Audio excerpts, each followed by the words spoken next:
ಒಂದು ಇಂಪಾರ್ಟೆಂಟ್ ವಿಷಯ ಹೇಳೋದಿತ್ತು ಫ್ರೆಂಡ್ಸ್. ಏನಂದರೆ ನಾವು ರೀಸೆಂಟಾಗಿ ನಾನು ನನ್ನ ತಮ್ಮ ಒಂದು ಬಜೆಟ್ ಇಟ್ಕೊಂಡು ಫಿಶ್ ತರೋಣ ಅಂತ ಅಂದ್ಕೊಂಡಿದ್ವಿ. ತಂದ್ವಿ ಕೂಡ. ಥಿಂಕ್ 2 ಡೇಸ್ ಬ್ಯಾಕ್ ತಂದಿದ್ವಿ. ಬಟ್ ಏನಾಯಿತು ಅಂದರೆ ಅದು ವಾಟರ್ ಕೋಲ್ಡ್ ಇದ್ದಿದ್ದಕ್ಕೆ ಏನು 2 ಡೇಸ್ ಆದಮೇಲೆ ಚೇಂಜ್ ಮಾಡಬೇಕಿತ್ತಲ್ಲ. ಸೊ ನಿನ್ನೆ ನೈಟ್ ಚೇಂಜ್ ಮಾಡೋಣ ಅಂತ ಅಂದ್ಕೊಂಡಿದ್ವಿ. ಬಟ್ ಏನಾಗಿದೆ ಅಂದರೆ ಅದು ಚೇಂಜ್ ಮಾಡೋವರೆಗೂ ಫುಲ್ ಆ್ಯಕ್ಟಿವ್ ಆಗಿದೆ ಅದು. ಚೇಂಜ್ ಮಾಡಿದ ಮೇಲೆ ಏನಾಯಿತು ಅಂದರೆ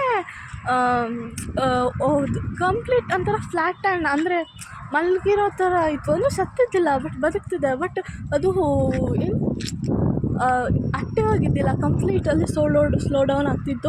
ಮೋಸ್ಟ್ಲಿ ನೆನ್ನೆ ನಾವು 2 ಫ್ಯಾನ್ ಹಾಕ್ಕೊಂಡು ಮಲ್ಕೊಂಬಿಟ್ಟಿದ್ವಿ, ಕಂಪ್ಲೀಟ್ ಕೋಲ್ಡ್ ಇತ್ತು. ಸೊ ಅದಕ್ಕಾಗಿ ಏನೋ ಗೊತ್ತಿಲ್ಲ, ಫುಲ್ ಕಂಪ್ಲೀಟ್ ಮಾರ್ನಿಂಗ್ ಅಷ್ಟೊತ್ತಿಗೆ ಪಾಪ ಜೀವ ಬಿಟ್ಬಿಡ್ತು. ಸಖತ್ ಬೇಜಾರಾಯಿತು ಫ್ರೆಂಡ್ಸ್. 2 ಡೇಸ್ ಬ್ಯಾಕ್ ತಂದಿದ್ದು, ತುಂಬ ಇಷ್ಟಪಡ್ತಿದ್ವಿ. ಒಂಥರ ಗಿಲ್ಟ್ ಕಾಡ್ತಿದೆ. ಮೋಸ್ಟ್ಲಿ ಅಲ್ಲೇ ಇದ್ದಿದ್ದರೆ ಬದುಕ್ತಿತ್ತೇನೋ, ನಾವು ತಂದು ಸಾಯಿಸಿದ್ದೀವೇನೋ ಅಂತ ಅನಿಸ್ಬಿಡ್ತು.